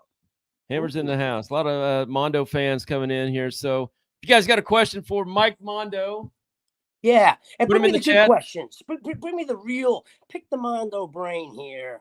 I mean, I can answer all the cliche questions that you want to answer, but let's take this opportunity to learn some freaking wrestling. Let's do it. Answer the goodies. Well, I did plug something on whatever you said, or the top five pet peeves of Mondo. We don't have to go through all 5 right this second, but we'll work our way up. Do you have Well, an actual that's list where that I we can kind of start? threw a little wrench there on my list because it is. I did advertise the top 5 pet peeve, but at least I'm going to try to exceed those expectations, not come under those expectations, because I have about 20 pet peeves. Oh, we don't have So time we for can that. just kind of rock and roll through whichever ones you want to roll through. But I know there's the first one I would like to start off with because you got to hit him with a little banger. You know what I mean? So I'd like to dive into that whenever you guys are ready. Oh, sure. Go ahead, man. All right, let's start with Mike Mondo, pet peeve number 1. Rip Rogers, please chime in whenever you want because you are the genius, my friend. I want to know for the first Mike Mondo, it's more like a pet peeve, but maybe a topic of discussion, possibly. We can go on this for a while. It has to be a pet peeve. You just said it's your number 1 pet peeve. Here it is. I want to know, why don't wrestlers, now let's take the pillars aside. Pillars meaning like Randy Orton, guys like, Cody Rhodes that been in the business, know the business, Now, wait a minute. The pillars are in AEW. Yeah. Well, that's everybody.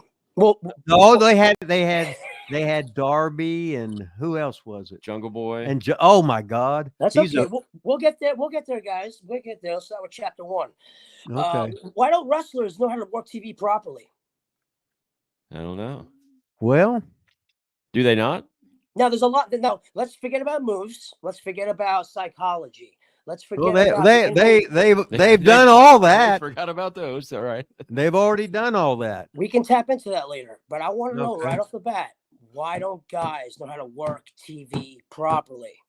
Meaning, camera angles. Why don't guys know where the hard cam is when it's supposed to be there? Why aren't they ignoring their floor cams? Are they smarting up their TV camera guys to let them know, hey, I'm doing this at this certain area? Because guess what?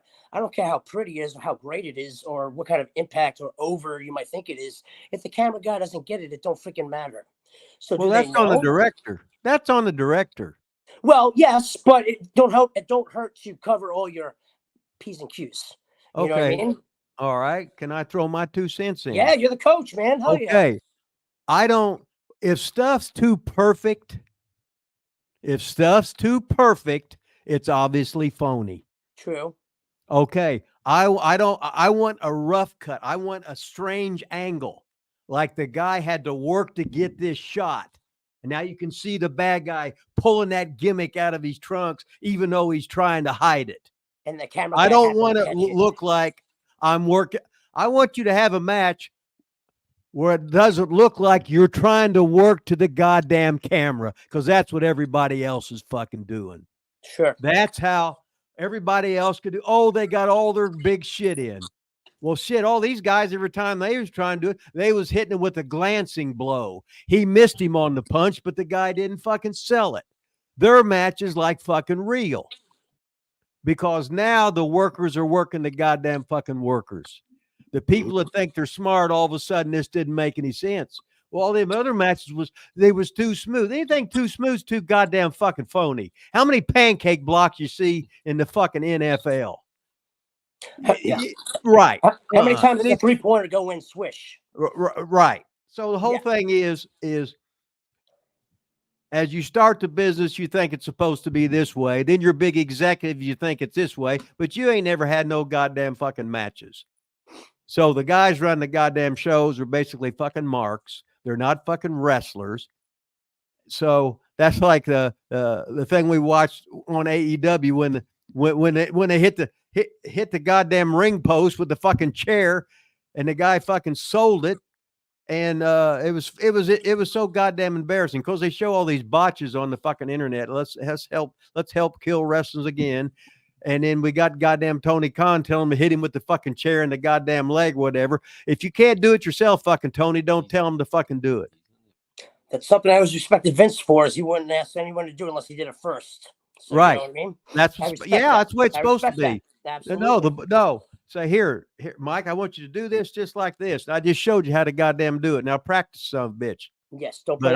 Here's how to do it. Anyone in a situation you didn't do yourself. That's bullshit. That's right. Bookers should be able to do it if need. Or I'm not going to ask you to do it. I'm not going to ask you to do something that's you might get hurt.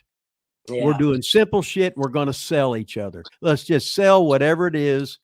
When I saw that thing where that guy hit in the AEW, I don't know his name, Ricky Starks or whatever it was. He's obviously just doing what he's told.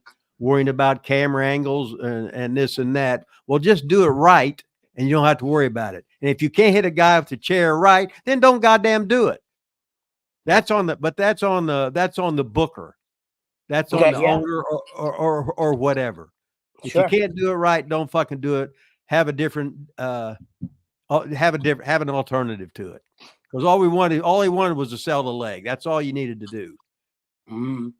So back to your pet peeve, Mondo, on working TV. What specifically is you just think they should know where the cameras are, or what? Well, I mean, that's just a little part of it. I still have to go through 5 more kind of scenarios here that guys I feel aren't, or or I'm getting the same thing over and over and over. It's like the guys don't communicate with each other, see what they're doing before. If there's 3 tag matches on an AEW TV show, right? Why am I seeing 3 exact same formula matches on the show? Meaning I already saw that freaking movie and I'm seeing the same movie and I'm seeing the 3rd movie in the main event when it's a 1 hour, 2 hour, whatever show, but it's like you're not giving me the freaking lions, tigers, and bears. I'm getting the fucking bears the whole show from a structure standpoint. You know what I mean? The moves are whatever. That's it, that's whatever you do, but actually all their moves are the same. What's that?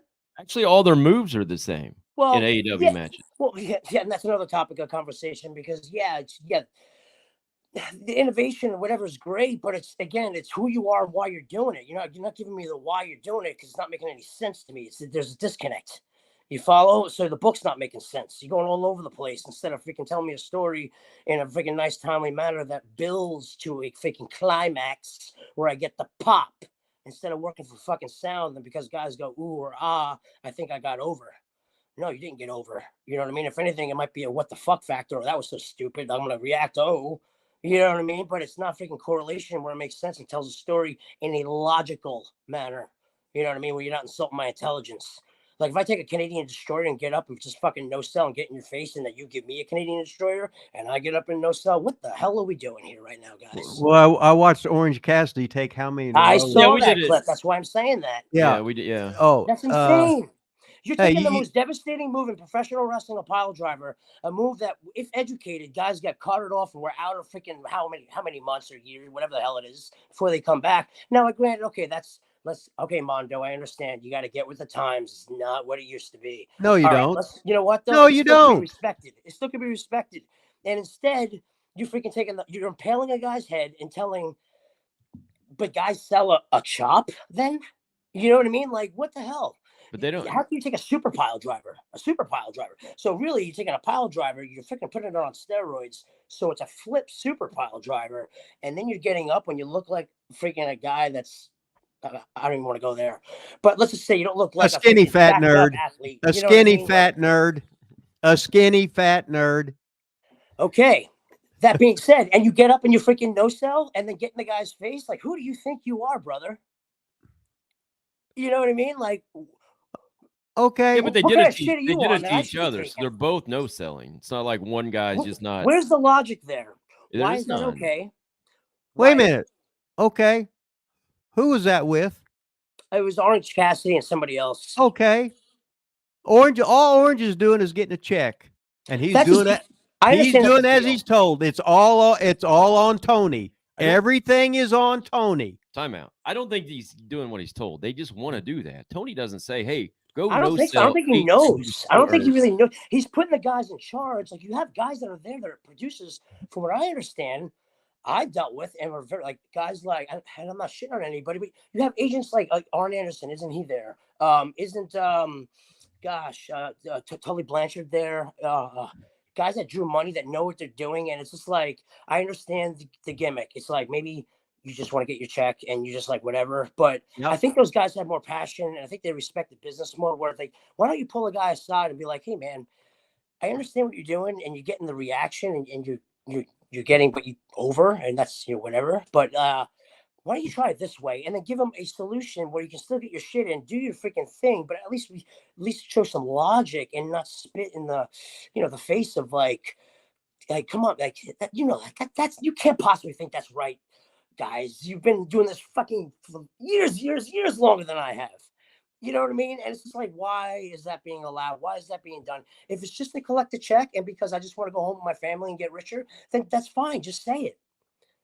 But if you don't, and you just kind of stroke. You're doing that game of, kid, that was great, kid. Well, did you hear the people? Tony, what'd you think? Thumbs up, great. Ah, love you guys. And then we fucking just leave. You know that's not right. So it's like, come on, why? You can't be hurting for money that bad, where it's like you really got to watch your P's and Q's and what you have to say in order to protect the business's integrity. You follow?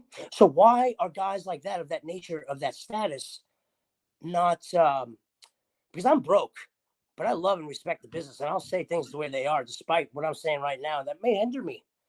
Because guys get freaking butthurt and they get offensive because, oh, that's not what we want, or that's not the direction we're going. All right, but do you have anybody else that kind of just speaks their mind and says the things the way they are to your face and has the balls to do that? Maybe you want that guy employed, because maybe that'll help your product and change things around, or give you an idea that capitalizes on an idea to help you go in the direction now where you want to go, that you think you want to go in, that will make you fucking more money. Because isn't that the bottom line, guys, to make more fucking money? Yeah, I like money. Let's do that. Why aren't we doing it?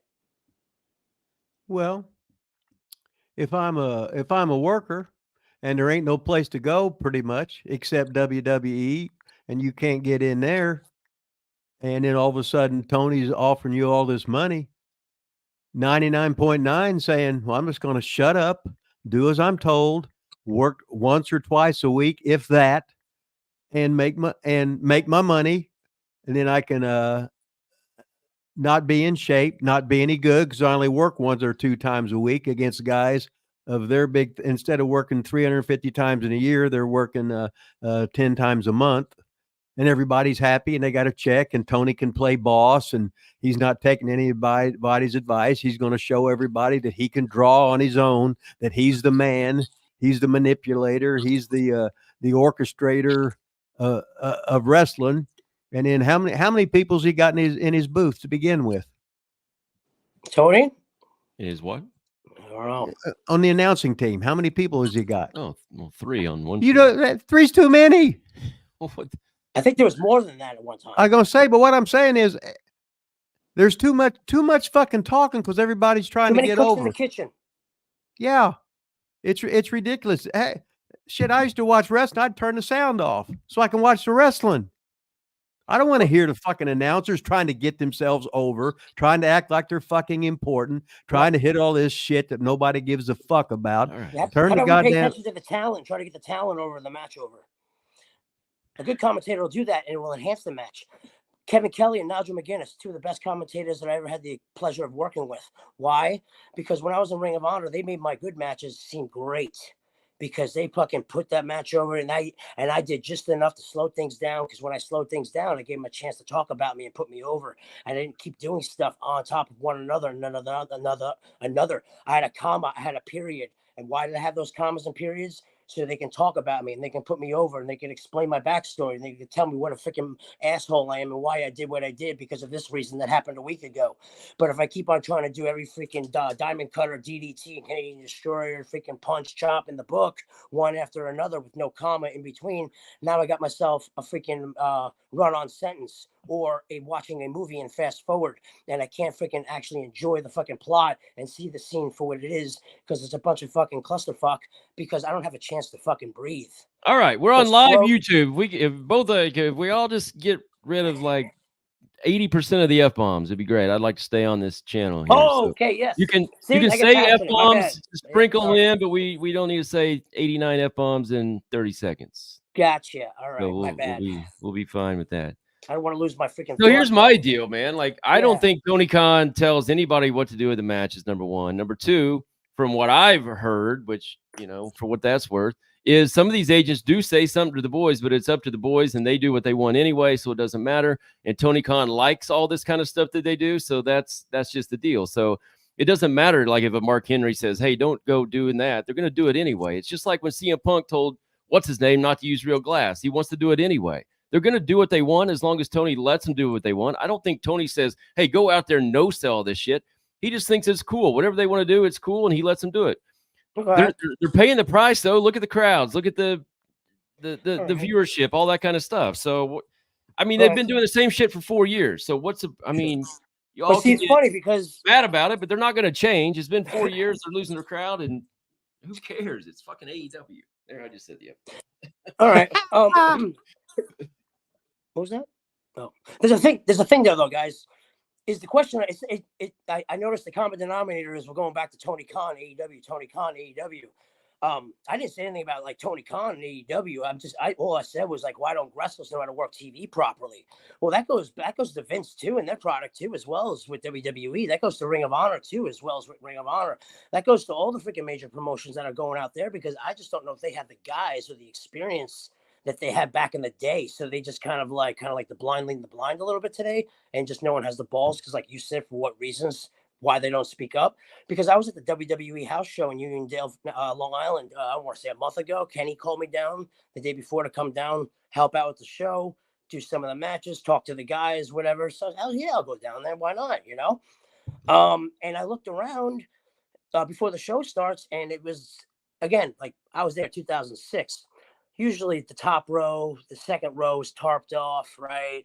Well, the show's about to start. I'm looking around and I see a blotch of freaking seats here, and I see a row of empty seats here. And in the third row, there's like obviously seats missing. So there's patches of empty seats everywhere. And I go, that's not good. That means business is down. That means people ain't coming to the show. That means not as many tickets are being sold, which means therefore something's not the same or right about the product. So you can blame the talent, and yeah, you know what? You're right. It goes back to the office or the Tony Khans or the guys that are in charge. But I am that's alarming to me. That's a red flag if I'm a promoter and I see empty seats, because I want people in those seats, paid, not comps, that are coming to see my product. And if things were what they weren't, we were making the money we were. Then again, it's different. Whenever we got advertisement, we got all this other shit, why we're making money. So maybe the ticket sales don't matter as much because of the era that we're in, 2023. But if I want to grow as a product and grow as a whole, because guess what? I saw the whole entire show. And the one thing that I wish that I can tell the office right now, the one thing that hindered me from being there was time. Because I wanted to speak to the talent more than 4 or 5 minutes when they came back through that curtain. But I can only give them a thing or two, maybe hopefully the most important things that I saw. Because guess what? A couple minutes later, the next match was going back out, and I had to sit back down to watch that match, because I really needed 5, 10, 15 minutes to talk to each person and really kind of go through the little things, the attention to detail, the things that nobody's probably seen that's going to help and freaking get your whatever you're trying to sell to the audience, or that they're advertising to get over more, but you're not doing it because you don't know. And that's what's missing. And that being said, so being at the beginning of the show, I asked Kenny, I go, where's all the freaking people? Why aren't they working out? Why aren't they freaking in there with you? You're here. You got your shorts on. This nice lady's here. She's freaking working out. She's working on stuff. Why is someone playing Xbox in the back? Or why are they just drinking coffee, talking to each other, laughing? When I saw the product, I saw your match, and you need to be out there. And you should be out there. And you're the guy that they're paying to fucking what everybody, F-bomb. Oh, you can say them. That everybody wants to go out there and get the job and get a paycheck and do this for a freaking living. And you got the opportunity like that. And you're not that over. And you're not out there freaking at least putting in the effort to having the reports, because that's what the guys do. And that's your impression if they're not there to see you physically wrestle. You might want to cover your aces, and you might want to cover your P's and Q's and do everything you could possibly do to be the best that you can, because you need to do that. And you need to do that now, because you have the job. And guess what? You can be the greatest thing since sliced bread today, and you could be out of a job tomorrow, and it's that fast. So you might want to cover your butt. How about that, PG? Does that make sense? So what was this something you really said or something you wanted to say? No, that's something I would like to. I mean, if they sat me down and they said, Mike, what's wrong? Why should I bring you here? Why should I pay you? What can you do for my product better to put me in a position to put my talent to make them better so I can make more money? I would say honestly, guys, go out there and they yes, they're great characters. Yes, they have great gimmicks. They got great promos. They're TV stars. They are entertainment TV stars. Then the bell rings. And the problem I have is when the bell rings, they don't know how to implement what they're trying to sell on the microphone or in a backstage vignette, call it, into the ring and bring that to life. So now I know that's you. What's his name? Freaking him. You know, talking LA about Knight. There you go, LA Knight. I had a great talk with him. I go, the bell rings, and now you're just a guy in tights. You're just a jacked up wrestler that looks good. All right. I want to see that LA Knight, the yeah guy. And I want to freaking go, yeah, when you actually wrestle. And Austin, what, right? When he kicks the guy in the stomach, he knows how to bring the gimmick to life but then again, Austin was over. Okay. So Austin could do what he wants and people got it. LA Knight, you're getting over. You're not over. Now, to get over, you got to freaking slow down in the ring. All right. You got to freaking slow because you're doing your shit, but you're expecting the gimmicks over, but they're not doing it. Get it over first. Slow down. Connect with the people. Kick them. Do a character adjustment. Maybe look at The Rock. The Rock would do that look, right? To kind of connect with that one person. And now that one person gets it. And that one person that gets it. Now 3 people get it. 5 people get it. 1,000 people get it. 2,000 people. Now you got a whole fucking Madison Square Garden going, yeah, because you slowed down. You planted seeds. You got it over. You did it consistently. You had a chance to do it on TV now. So now you got the millions, not the thousands watching you. So now everybody gets it. So guess what's going to happen next time you go to the Coliseum and you freaking kick a guy in the corner? You might get the, yeah, because you got to get it over first. Don't assume it's over because it's not. I thought it was getting over, no? In the ring? I went to the house show, and that I didn't hear, and I was told he's doing what he's doing because he was the first match. And I go, why is he outside the ring? He's the first match. He should be in the ring. No false finishes. Straight up, go home. Baby face up. I mean, that's on paper, right? Kenny goes, I know, but we're trying to like fine tune him and have the work and get the gimmick over now in the work, not the promo. Okay, I get that. So they're trying shit. Fine. That's the platform to do it, right? So do it. Yeah. But he was trying stuff, but it was just a baby face kicking a heel's ass. That's all it was. That was from my experience in that match. Yeah. That may have happened in Greensboro. It might have got over like freaking white on rice. Awesome. Hey, before I forget, Mondo, why don't you plug your thing here that you sent me? Yeah, man. If you got a match out there, if you're a professional wrestler, and if you think there's areas where you need to grow, you know what I mean, and get better, because quite frankly, you should. Because I do that today, and I'm 22 years in with over 2,700 match experience, and I try to get better every single day. So what you should do, invest in yourself. $30, you probably get the maximum value plus them, because I will put that time in. I will verbally explain the critiques. Then I will FaceTime you and we will visually watch it together, and I will point out the mistakes to you. And then I'll send you my notes via copy text message, and you'll have the notes for you forever and ever and ever, in case you happen to go back to the match and want to revisit that to see if maybe there's something you and I didn't see, because there probably is, because that's pro wrestling and it's beautiful. You can always learn. So hit me up at the Mike Mondo at gmail.com, at Twitter, the Mike Mondo, and yeah, you'll find me. Sweet. Check out the chat here. Anybody in the chat have any questions for Mike Mondo? Charles Alfred says they're killing their bodies. The Hammer's got a question, huh? No, he just said he's good. He just said they're killing their bodies out there as well. Yeah, well, I heard every day, and I think I took a very conservative approach to my career. Now, granted, I was a ham and egger at some point. Whenever I was working, was like, yeah, maybe I need to do that move. Power slam off the apron to the floor. And that was my decision. But you know what? I'm freaking hurting. I got a lot of stuff going on in my body. But you know what? I'm 40 years old. I feel great. I still got stuff in the tank. Let's book Mike Mondo and let me teach you how to work and freaking let me make your product better. You don't have to put me over. Don't make me the champ. Let me help your best guy. I can do it.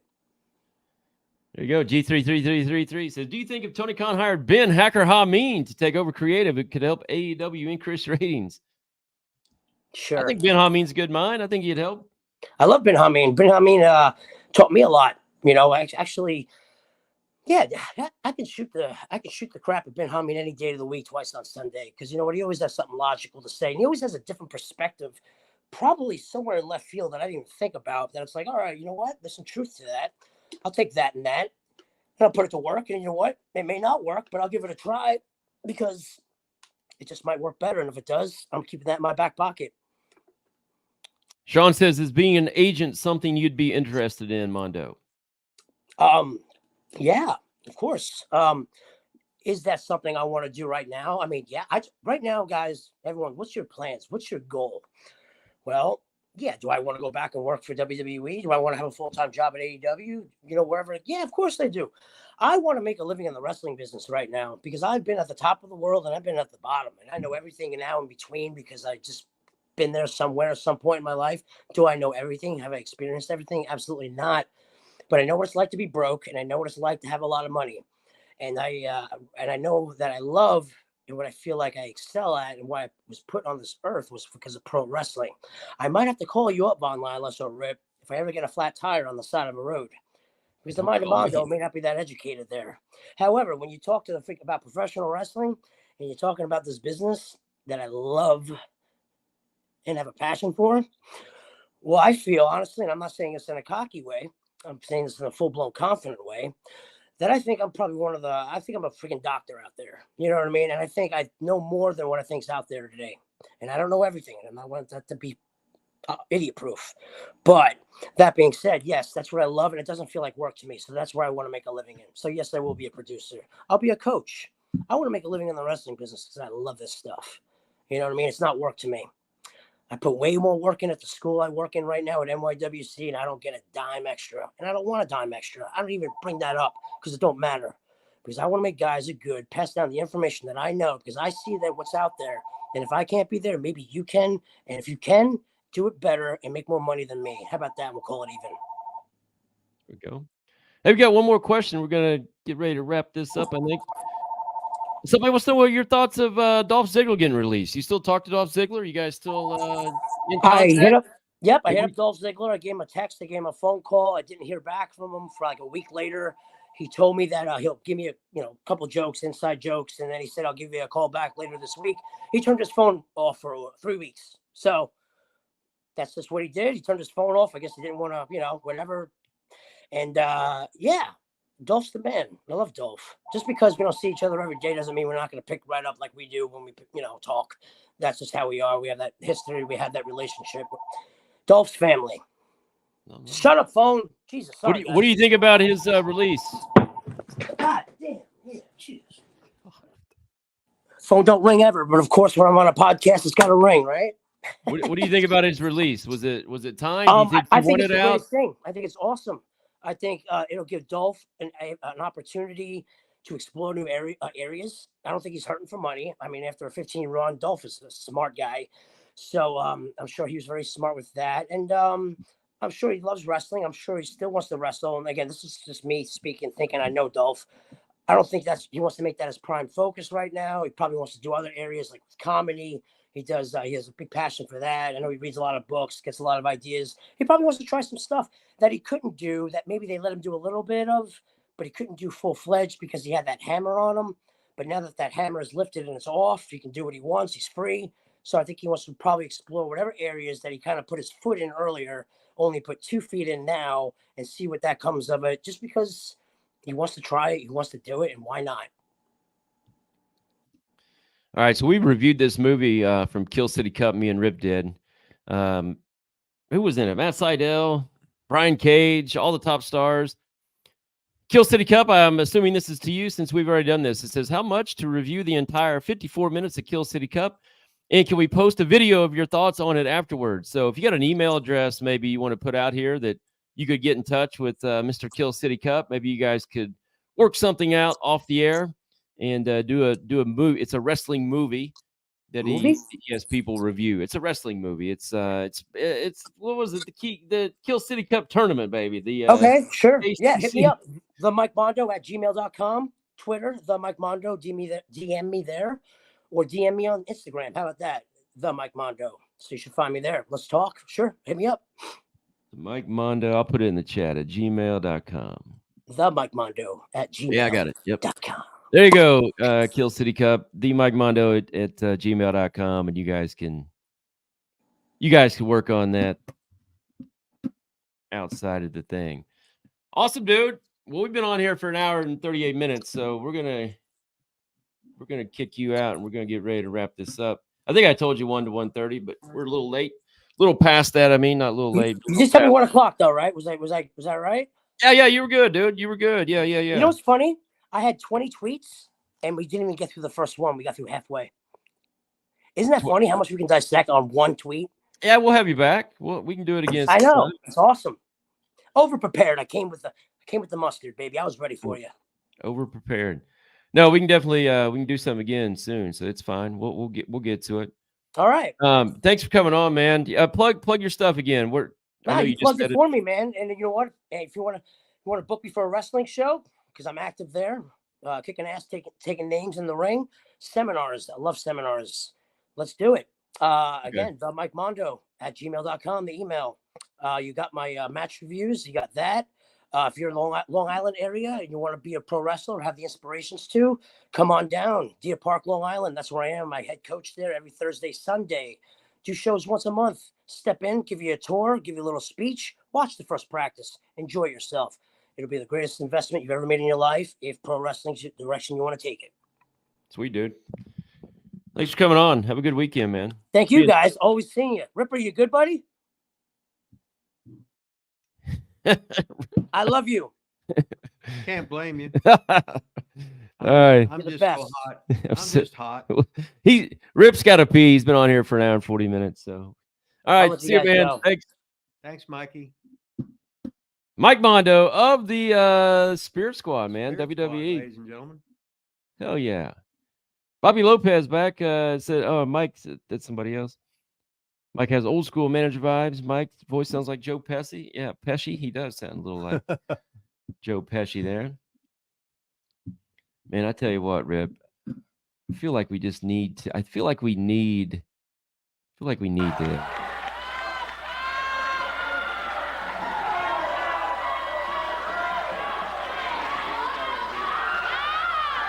feel like we need this.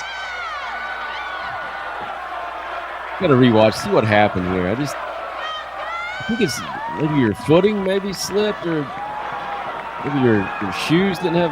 See, he's holding the chair for leverage. You're not supposed to do that. He's cheating. He's holding the chair. Look at him. Yeah. Never saw that before. Yeah. Pull on, and Dr. Tom helped him, I think, right there at the end. Pretty sure Dr. Tom came right in there at the end and helped him. I think you're right. For the first time in your life, you're right about something. He cheated. He held the chair with one arm. Dr. Tom basically pulled him, pushed him, or whatever, and caused me to lose my grip. And I went down. I slipped. I think Dr. Tom put some water on the floor too. So I actually think I fell out of the chair like a dumbass. But anyway, I'm glad I've seen that now, because now I'm going to protest that. And it never, from now on, that didn't really happen. Yeah. What else can we watch that we haven't seen in a while? Have you seen this stand?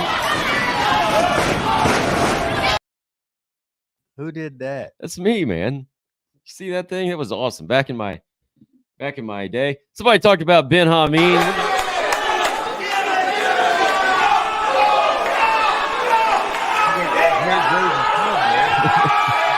He said, "Is this in Muncie? Is that Grant Graves in Muncie?"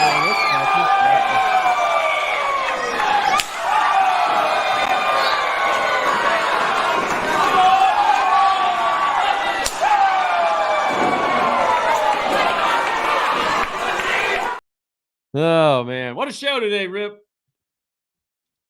Next week's my birthday. What do we got to plug today? We got a book. We got a shirt. What else we got today, Rip? Got anything to plug? Did you see the pictures I got up on the wall here at Lila Studios? Been working all weekend on those. Got you and Pez. You got the Billy Graham we're going to auction. We got you and Boogie, and you and Playboy Buddy Rose. I wish we could show everybody on the thing right now, but what the hell? You got anything to say? Got anything to say, Rip? I'm just confused today. I thought we had an hour. I thought we had the show at 12 that was live. It was 12. And then we had another show at 1 that was live. We did. We just did both of them. That's okay, what we. So in other words, did you slide them together, or was there a? God, dude, it's exactly what we did last week.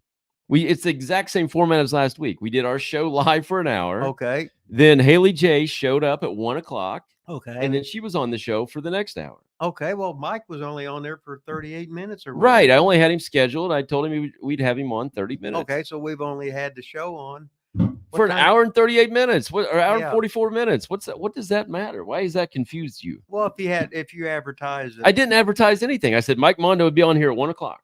Oh, I didn't say okay. he'd been on here at 1 and we're going to end at 2, ladies and gentlemen. I just said Mike Mondo's joining us at 1. Oh, okay. I didn't know what you said. How would I know what? Because I tweeted would the I thing know and then what you you retweeted said? it. Okay, well, I just. Oh, wait a minute. So that I don't want to. So that's your big holdup here because we're not on the air any longer. All right. Hey, I don't get it at all, man. Thanks for joining us. Greatest show we've not done today. Rip's mad that we're quitting at 144 in, I guess. I don't know what the hell's going on. Thanks everybody for joining us. Thanks for the super chats, John Tucker. Thanks for everybody in green. Like, subscribe, smash, all that good stuff. Have a good weekend. We're out of here.